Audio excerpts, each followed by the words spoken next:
وبركاته مدنيال أجندها إنك الشيء الدراد لينو غيبية نمبر 1 waxaa ku qoran xisaab xidhka 2016-2017 waxaynu ognahay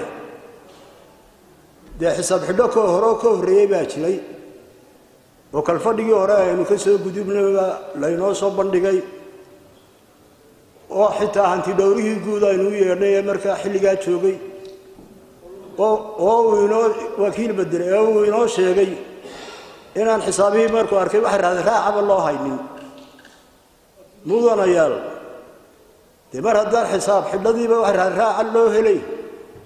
oo hantidii ummadana la lunsaday kii xukuumadda waliba markay dhamaatana xisaab xidhada inaga dib loogu soo celinayo loona baahnaa intii xukuumaddu joogtay in la xisaabtamo horta waa arrin aan meesha qabanayn mar haddaan kii ummadda dhacay aan la soo qabanayn oo aan sharciga la horkeenayn hantida lunsadeedana laga soo celinay waxay ugu muuqataa xisaab xidhka anigu fikriyan waxaan qabaa arumaan ka saaray ajanda number 1 ka xisaab xidhada 16 iyo 17 ka waan ka saariyaa waayo waxa la aliyo wax macno leh ku fadhiyaan ma jirto mar haddii dambiga shay aan loo raacay waxaan leeyahay waar inaga daaya kuwaas waqtiga iyo inaga lumin markaa mudanayaal number 1 ka waxaan ku bedelay xeerka guud ee doorashooyinka qaranka sababtoo ah waxaan isaga u soo hormariyay aan number 1 ka uga dhigay dalka doorashooyin baa la leeyahay xilliga ay imanayeen way soo dhowdahay ummadana inaga laynagu soo jeediyo ma oo la yiraahdo wax walba golaha hor taagan ka isaga waxaan leeyahay waqti dheeraad aan u helo sidii xildhibaankii ugu horeeyay si waqti dheeraad loogu helayo laga baaraan dego baa number 1 ka u keenay barnaamijka waxaan ku wada xeerka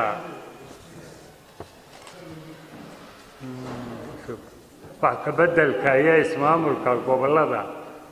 ayaa number 2 ka dhigaya xeerka maxaan ku ilaalinta xeebaha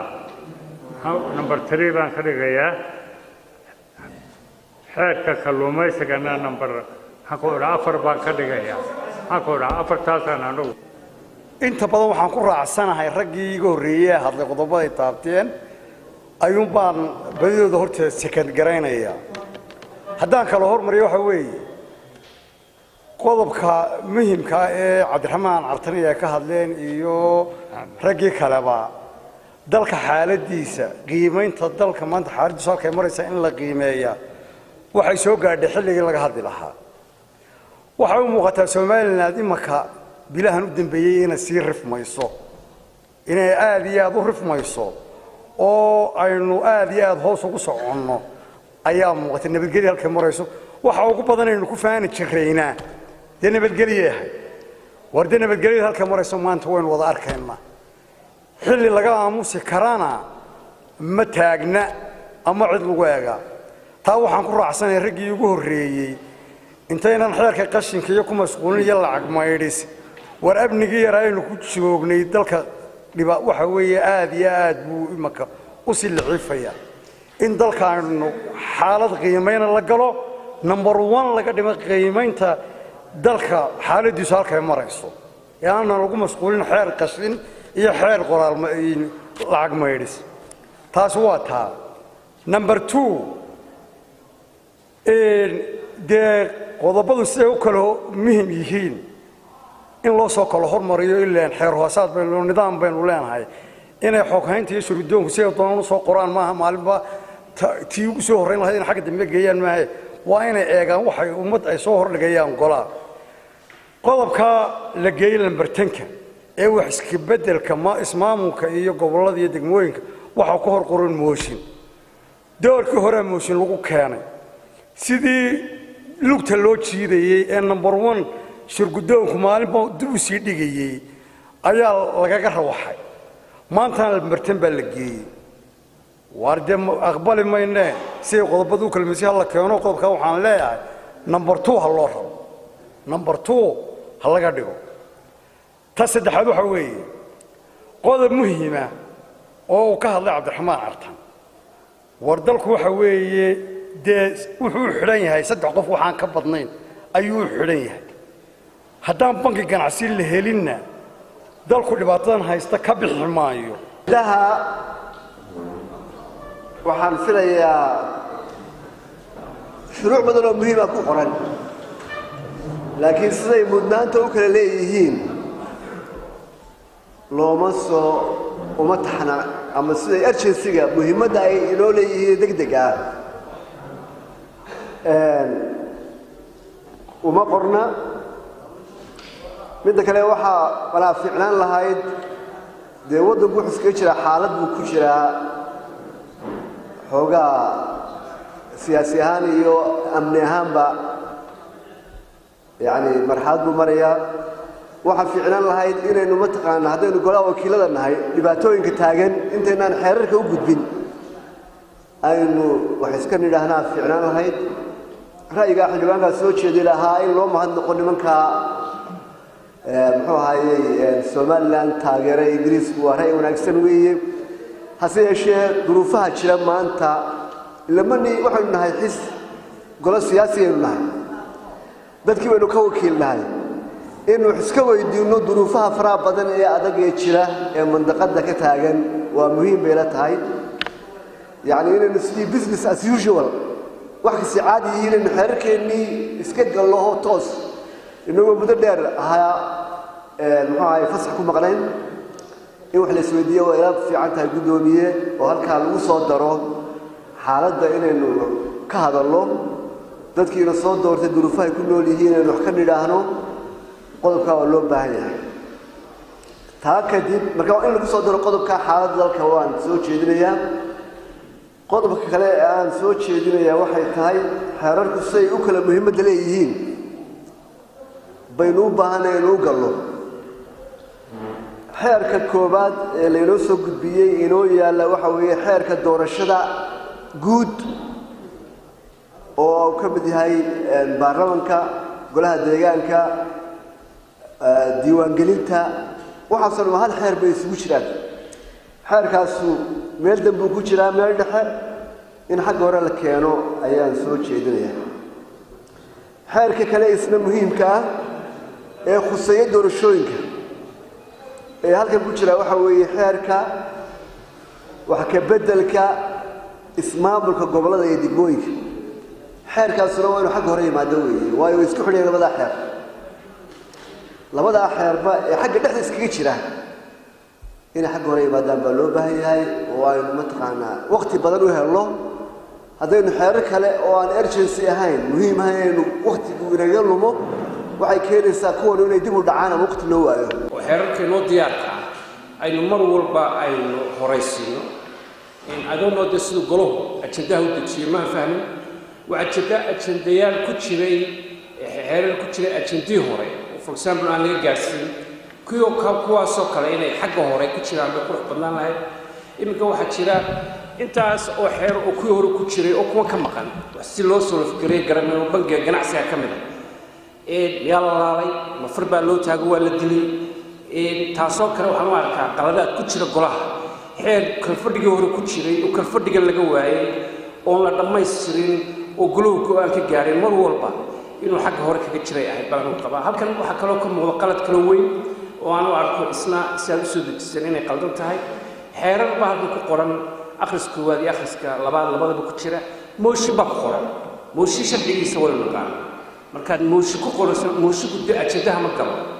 moshinku waa wax 24 hour lagu dhameeyay halkan waxaan oran lahaa saxa oo mooshin iyo xeerar isdhex dhigan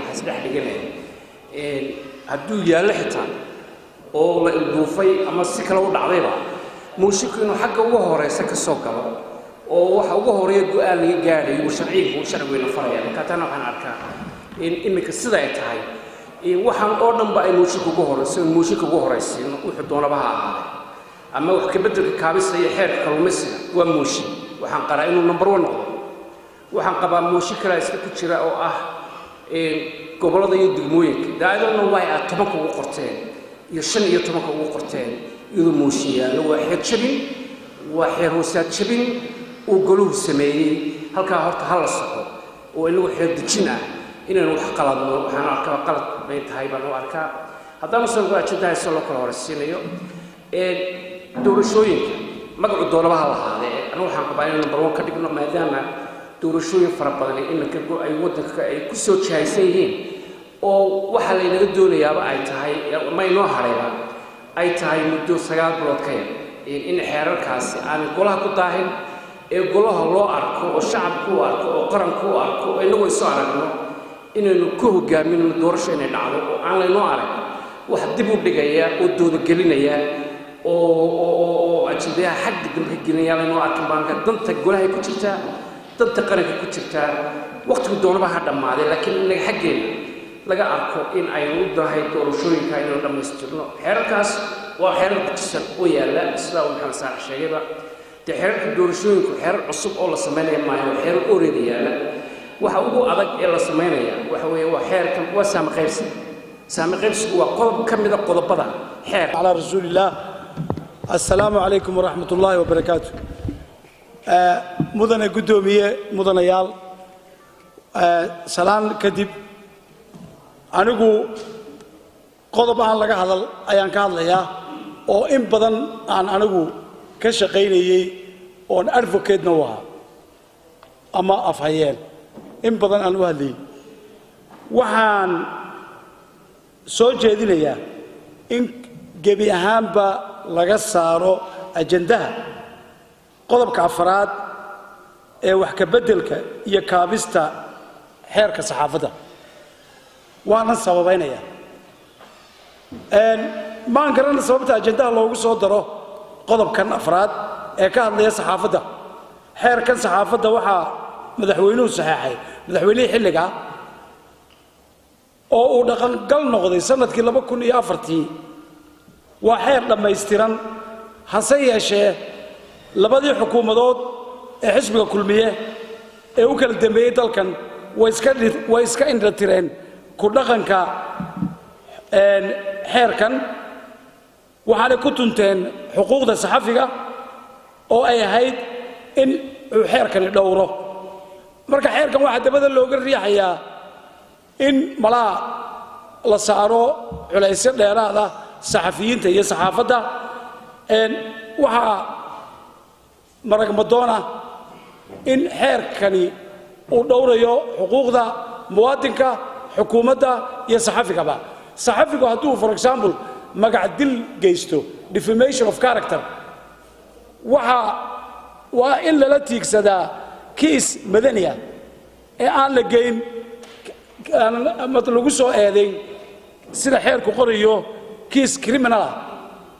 oo ciqaab dambiyeed leh sida dhacda xeerkan iyadoo uu yaallo laguma dhaqmin mar walba saxafiyiinta waxaa lala tiigsadaa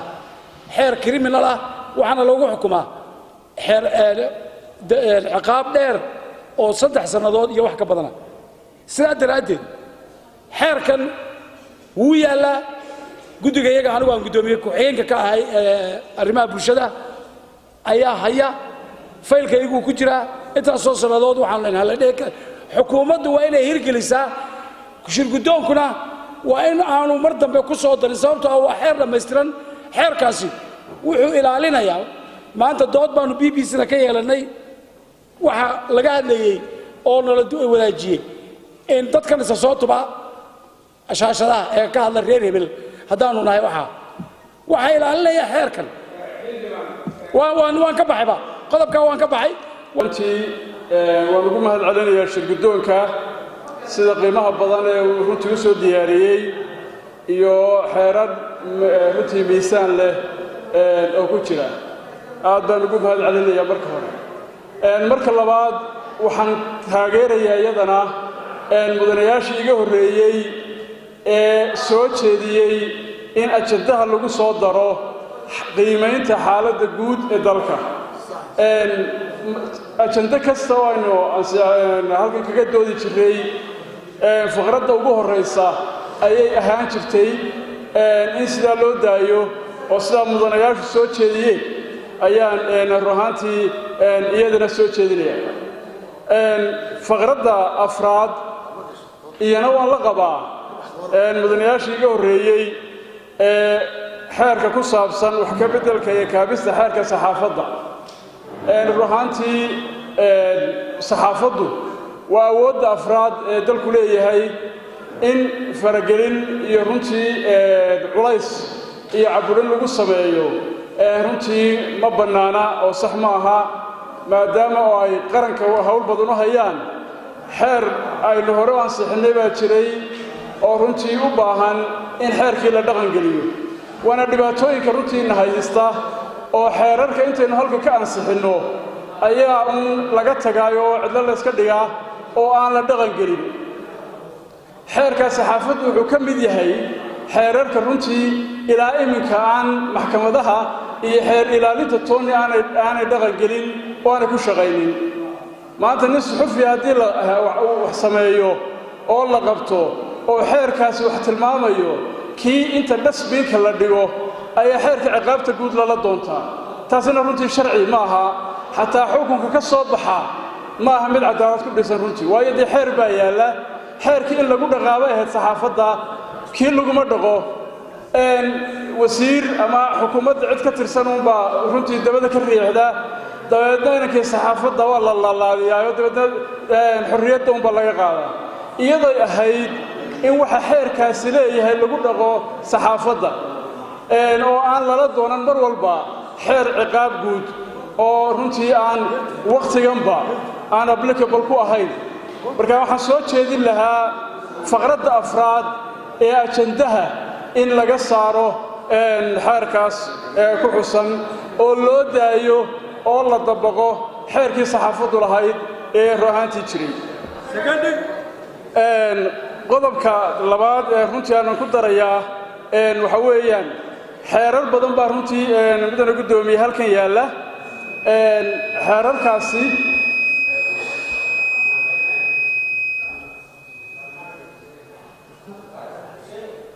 runtii xeerar badan baa halka yaalla